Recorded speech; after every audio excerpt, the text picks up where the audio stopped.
Last time on The Savior's Sister, I mistakenly called it The Savior's Champion.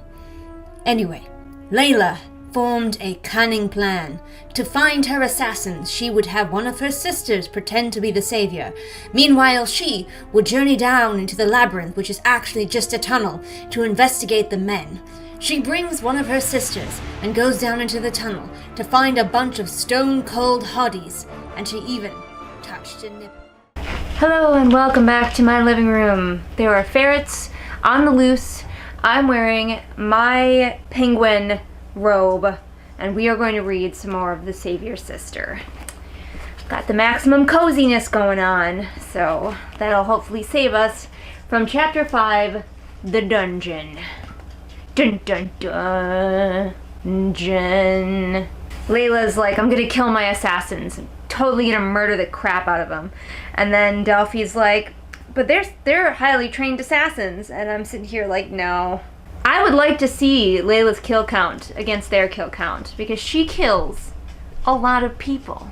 Sir, these are not the days of Alfred the Great. You can't just lop someone's head off and blame it on the Vikings. Can't I, my God? No. We keep hearing about this little friend that the one she gave the orange to or whatever, and I'm like, what is this? Also, I feel like I missed a chapter, and did I miss something? I'm not gonna go back and check, but wasn't Layla's senator going to be proctoring the events, and now instead it's Wimbledon? I like that Layla thinks that Tobias is a little girl's blouse who's totally gonna die today. It's honestly way more entertaining than her just being smitten with him right away.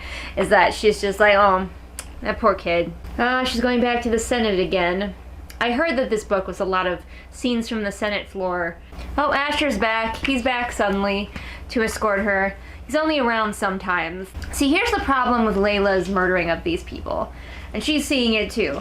She murders the senators, her dad replaces them. She murders a senator, her dad replaces them. She really needs like a stronger plan than just casually murdering senators over and over again. Sorry, I had to go play with Avi. Because she was like, play with me, Mom, and you've seen her. You can't say no to Avi. If you describe all your characters in exactly the same way, like same cadence, same style, people are gonna get bored. And you also don't need to give unimportant characters as much description as you give important characters. And kind of all of the characters in this book are getting the same level of description, which makes the reader go, well, they all must be unimportant. Oh goodness, there's ferrets. There's ferrets. Holy moly, look at that. 2 of them in the same place. Oh my goodness. Oh my goodness, look at this. Look at all of this long creature. Okay, guys, but you should go down on the floor. Go play down there. Go get him. I don't understand why there's a Senate. Like, thinking about their political system, what exactly does the Senate do? They're trying to replace the Master of Coin, who obviously like keeps the books or whatever, but is he a crucial part of a working Senate? Or can he just be somebody who works for either Layla or her dad? I can't imagine the peasants having some sort of outcry for them having a voice in this political system because they don't care, because they're just happy to serve the God Queen. Layla has to go into this room full of bullying men over and over again and be bullied by the men while she feels afraid inside but is brave on the outside. This happened twice now, and I suspect it's just going to keep happening. My question is, why does she even bother? Like, she can refuse to do things. She can refuse to fucking go to her own, like, opening ceremony. And clearly, every time she goes to the Senate, she doesn't have a voice. She keeps trying to say things, and she just gets voted down every time. If I was her, I would just stop going at all, and then just do my own thing and plot my own machinations. Now, maybe she wants to keep an eye on what they're doing. But I think a couple of spies well placed within the palace could get the same effect. Does it make sense? Does it make sense? You don't care. Okay, meeting over. We don't care about the meeting anyway. It was just mostly there to watch Layla get bullied. But now everybody left. And because they don't give a fuck about her, she's just left in the room. And for some reason, Asher doesn't come join her because he's really doing a very crappy job of being her escort. And so she runs over and she finds a peach pit, indicating that her little friend has eaten the peach that she left them. And now she's crawled under one of the tables and gone through a trapdoor, so she's just going places. I don't know why she didn't just go visit her friend before, but maybe she needs to leave him a peach or he'll kill her. I just guess I'll find out, really. So Layla just went down into Frankenstein's fucking lab. I'm sorry. No. Be of good cheer.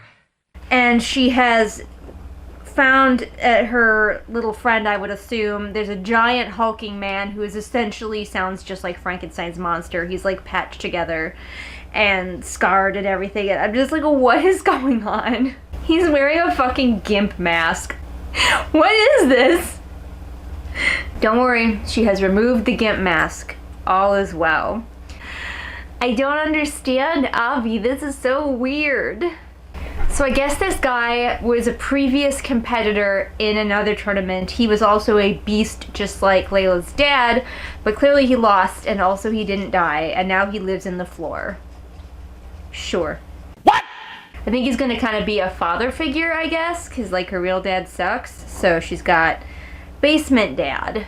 Apparently, even though this guy lives in the floor, he also knows a lot about the competitors. And he's telling her all about them. It is kind of interesting that this guy, who lives again in the floor, is still very buff. I guess he must not have much to do but work out. But like, you'd think if you were the loser in a tournament many, many years ago, you might let yourself go a little. All but 2 people in this entire book are giant and muscular.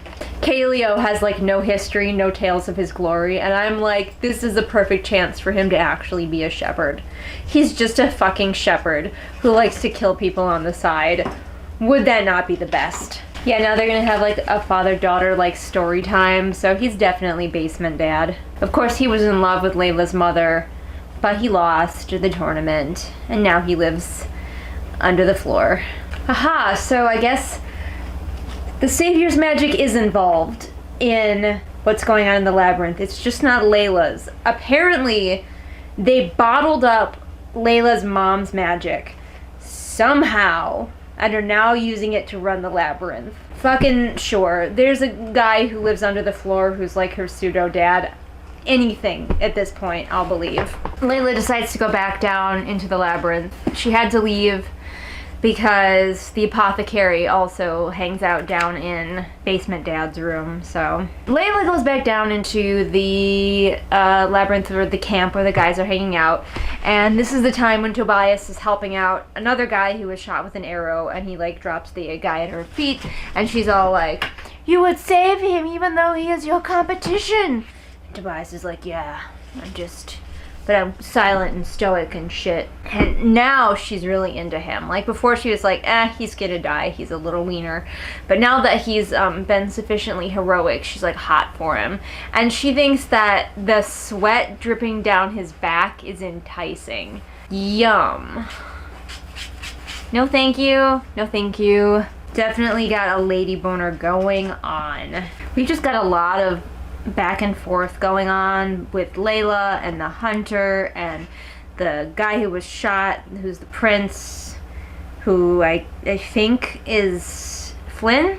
Luckily, the hunter, you recall Orion the hunter, very cleverly named from the last book. He was one of the few good guys who kind of showed up in the later half of the book to be Tobias's therapist and then die.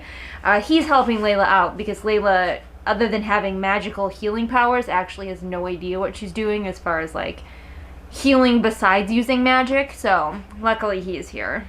And then she puts perfume on her hands. She's been pretending this whole time that like the perfumes are the thing that do the healing, and she's just like applying them, when in reality she's the one who has healing magical powers. But she's gonna put perfume all over her hands before she goes to pull out an arrow. Isn't that going to make it really slippery when you go to pull the arrow? I don't understand any of this. Layla's like, I haven't bothered to learn their names, and I'm like, don't bother.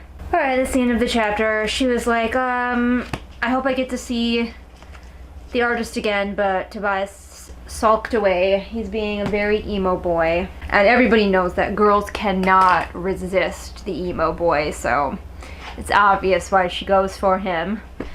But that was that chapter, and there are still ferrets running rampant in this house, so I better go supervise and or play with them. I'll see you for the next chapter. I just took a shower, so my hair is doing whatever, and I didn't feel like putting product in it. We're just gonna read chapter 6. I was thinking about this book in the shower, because why not?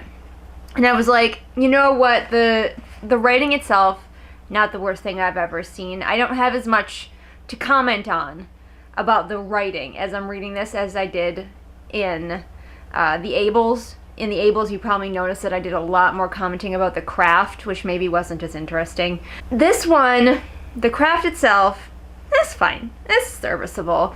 You would definitely see writing like this on the shelf. Is it amazing? No, of course not, but lots of books get published without being amazing. It's not actually a requirement that your book is amazing. The thing is, it was definitely written for fans of the first one, like hardcore fans. Which is fine, because it's the second book in the series, and you think, well, if you didn't like the first one, why would you read the second one? But how many of us have kept reading a series and it has gotten better? So there is always that hope where you're like, if you're just kind of like, about the first one, maybe the second one will really be a kick for you, and I feel like this one is not gonna be that for many people. I am honestly like just looking forward to anything that involves Tobias, which I never thought I'd say, but I legitimately do not care at all about Layla dealing with the senators and her dad. And I think, again, I was thinking about it in the shower, I think it's because nobody has a good plan. And it's not fun to follow characters who don't seem smart. What I would do with Layla, if I were writing this book, is I would have her sort of starting her own, like, shadow regime in the background. Like, yeah, her dad's been in charge for a long time, but she can flex it. She is the god queen of the realm. Without her, the realm dies. So there's a good chance that she would be able to sway some people to her side. Now, obviously, in this book, she already has some allies. She's got her sisters, kind of, and she's got basement daddy, but I would like to see her gaining some allies besides Tobias, who isn't really an ally because he doesn't know who she is. I want to see those machinations where she is winning people over to her side, not just murdering the people she doesn't like, but convincing them why they should follow her instead of her dad.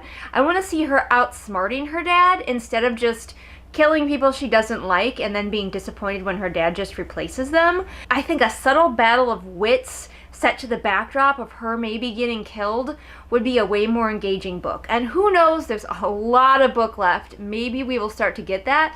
But right now, I just am not enjoying following Layla because she does not have a smart plan. Her dad does not have a smart plan. Nobody has a smart plan, so nobody is fun to follow in this political atmosphere. So chapter 6, first impressions.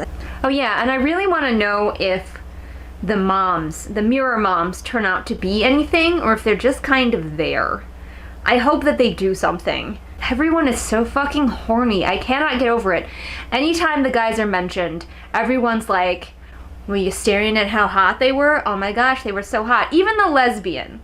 Maybe it's the asexual in me, but like I can look at people and not just immediately be completely lost in how hot they are. And I experience very frequently aesthetic attraction, so I think human beings are beautiful to look at. But like, this entire fucking palace is so fucking horny, and I cannot figure out why. And they really want Layla to join them in their horniness. They're like, come on, Layla, ogle the men, treat them like meat like we do, come on. Hello. Would you like to have a roll in the hay? It's fun. Also, is there ever an explanation about what Brontes plans to do once he kills Layla and the realm starts to die again? Does he just assume that it won't? Does he just think that's a myth? Everybody already hates Cosima. Cosima hasn't done anything aside from sleep with a guy that Layla liked. She hasn't done anything terribly vile. But the sisters are all like, no, she's up to shit and she is evil. They call her more sist than sister. Yes, the prince is Flynn. Our boy Flynn. I will stand Flynn until the end of time. I happen to know that it drives Jenna crazy when people like characters that we're not supposed to like, and therefore I'm even more determined to Stan Flynn. He doesn't deserve the bad rap that he gets. Okay, so today is the first impression, the official first impression that the guys get with her. Presumably this must be a new thing because normally they would get to like see her at least in the original ceremony, but now perhaps would be the first time they get to talk to her. I wonder what would happen if Layla just refused to go to any of these. Layla is so into Tobias's dark energy cloud. It's pretty funny. Like, the thing that draws her to him is the fact that he's very sad and dour. And I'm just like, wow. Okay. I mean, she has a type, I guess. Cosima is in on the plan. I don't remember, again, maybe I read it and I just skimmed over it. I don't know. I keep feeling like there's gaps in this book where they had a conversation with Cosima telling her that she was going to be playing the savior. Maybe it was just really short and sandwiched in between talking about how hot the men were and I zoned it out. But this is the second time I felt like I missed a plot point and the characters were just carrying on as though it never existed. I still don't know or remember what happened to Layla's senator. I do sometimes skim because these characters are just talking to each other about hot guys and I am bored. It's kind of a weird thing that's happening right now, especially if this was like the first book. We would be like, why are all of the girls saying that Cosima is such a bitch when demonstrably she is not? We know that she's kind of a bitch because we see her in the first book kind of being one. Here, if this was the first book, it would definitely be confusing of the characters being like, yes, she's terrible, and the book showing that she's not. Now Cosima's trying to find out about Layla's magic, which could just be her trying to play the part, or she could be planning something subtle of her own. And honestly, Cosima's plan, whatever it is more intriguing to me than anything that Layla or her dad might be doing. This is Julian from the future, and I'm quite a ways into the book now in my future state, and I'm pretty sure I have an idea what is going on with Cosima. Like I keep saying, we're being told that she's bad, but never shown that she's bad. We're just supposed to believe the main characters when they tell us that Cosima is a bitch, even though she never shows it. And I think what it is the author trying to have her cake and eat it too, where she wants to have a shocking reveal at the end when we, the reader, learn that yes, Cosima is bad, but she doesn't want that to be too much of a shock to her main characters, because she doesn't want her precious main character Layla to have been tricked to feel stupid. She wants Layla to always be on top of things and know everything, so she's trying to do this weird balancing act where the reader will be surprised when Cosima is a traitor, but somehow Layla will not. And it's just not working. Just have Layla trust Cosima and be betrayed later. I don't understand why this is a problem. Interesting that she chose this word. Layla's explaining her power and how she can bestow it to people, and she says, your body is a barrel, and I'm filling it up with my light. Barrel is an interesting choice. Not vessel? I guess she is talking to Cosima, so she's like, you're a barrel. Oh, Romulus is here, and he's still alive, so why didn't he get to be the proctor? I just missed that part. At least he's not dead, I guess. This is very D&D and LARPing-esque. In the LARP that I play, which is essentially just D&D but live action, you can give people like enchantments and such to make them more powerful, make them have armor, make their blows more powerful, stuff like that. And when Layla is giving Cosima like the shadow step, her shadow step ability, it definitely feels like it's in our game where you go up to a player and you be like, I'm giving you shadow step, and then you give them that ability. It just reminded me of that. Pippa has also figured out another part of the shadow step that I don't think Layla has, and it's gone in a very brief line, so I think we're sort of meant to notice it, but Layla doesn't, where Pippa's like, also, you can teleport objects, and she like teleports a ribbon from one hand to the other. They keep going on about how white the Savior's skin is, like so white, like possibly whiter than me. I know. And I'm wondering if she looks kind of unhealthy as a result. Like, after you get to a certain level of paleness as a person, people start to wonder if you're dying. And by the description of how pale Layla is, she sounds kind of sickly looking to me. Not super beautiful and awe-inspiring porcelain. I do want to know where Cosima came from. Because, like, she was assigned to Layla early. And I'm curious because she's clearly like Of course, anything for my beautiful sister, like very smarmy. And I'm curious if we ever get a reason why she didn't drink the Layla Kool-Aid and is anti-Layla.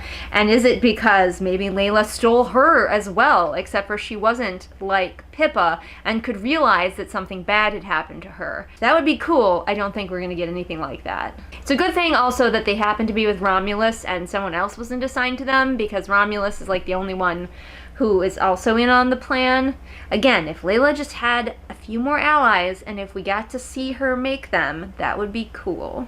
In this, there is no subtlety. There is no, ooh, is so-and-so going to betray you? Because we either know who is against Layla from the first book, or the characters that are evil are just evil, and there's no subtlety to them.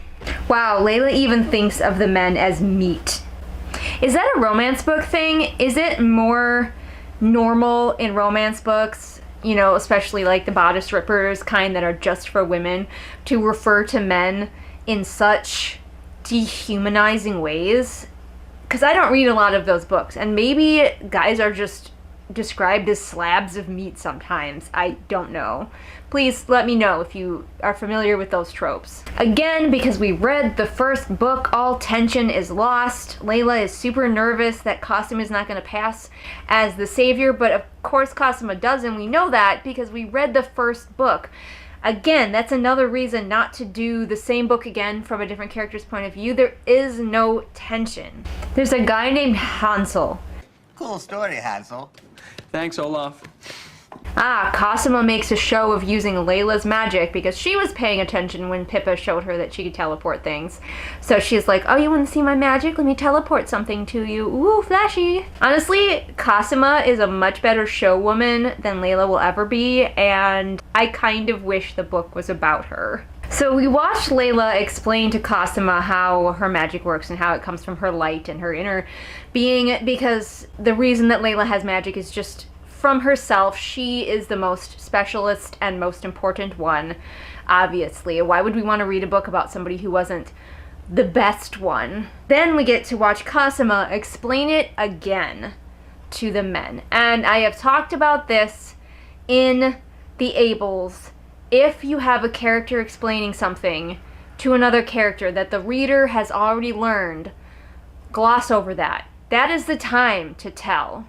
I'm probably going to make a whole video about it, actually, but that's the time to use telling instead of showing. Layla is kind of high-key jealous that the men are admiring Cosima. She's mad because Cosima essentially parroted back exactly what Layla told her, including the thing about being a barrel, and the men are like, ugh, such poetry. And then Layla's like, oh, they're admiring her words, but they're my words. And it's like, Layla, you are trying to be undercover. You should be happy that they're fucking buying it, not mad that Cosima is doing such a good job. Good to know that cheesy pickup lines exist in Thesson as well. Layla needs to settle down with this whole feeling inferior to Cosima. Cosima's pretty, Layla's pretty, girls, you're both pretty. Stop. Now, some people might like this plot point because maybe you're reading this and you are a woman who feels a lot of jealousy towards other women's appearances, but that's never something I've had a problem with, so personally, I am very over this. And of course, Cosima doesn't care about anything except for the hottest guy, because that would give her depth if she did. This does kind of make me wonder also if Jenna made Delphi black and Pippa to be non-neurotypical, so that neither of them could play the savior. And so it would have to be despicable Cosima, because of course the savior can only be white-skinned. And of course she cannot have any sort of non-neurotypical qualities, so. Okay, Romulus is the proctor of this tournament. Okay, so he did get the job. I thought that that was actually what's his nuts was doing. I want to call him Zazu, because that's like kind of what he strikes me as. The short, fat one, whatever, the only one who gets a body type besides hot. I thought he was the proctor, but I guess he's just the announcer? Sure. So, Layla's dad has hired these 3 assassins and put them in the tournament. Do the assassins know that Layla is faking it? Either A, they know and they keep it to themselves for reasons that are completely unclear.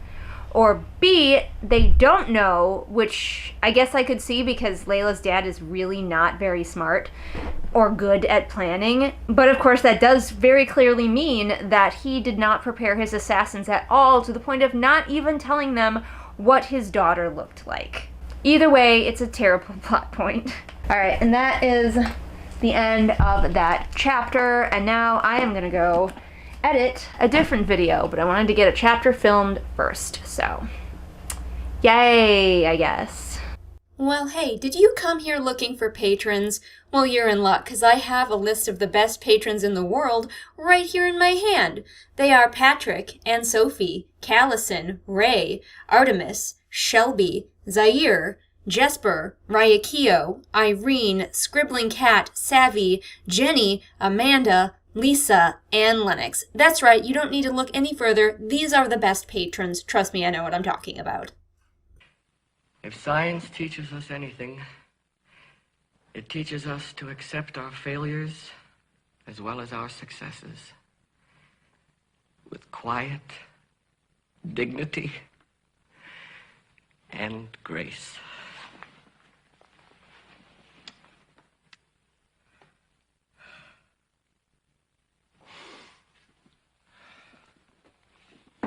Son of a bitch bastard, I'll get you for this!